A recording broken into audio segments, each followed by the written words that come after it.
Здравия желаю всем. Решил снять видео для пенсионеров и для людей, не занятых ничем. Вот я приобрел эту печечку, установили, довели ее до вот такого состояния. А теперь что делаю? Играю утром и вечером. Он растопил и играю. Сяду и наблюдаю.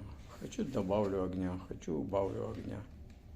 Она сделана средне, но для маленького помещения, не более 20 квадратных метров, то бишь не более 50 кубов. Поэтому так. Поэтому те, кто хочет поиграть, хорошая игрушка. Вот так вот горит. Могу уменьшить, могу увеличить огонь. Поэтому играйтесь, только не заигрывайтесь. Всех благ. Всем.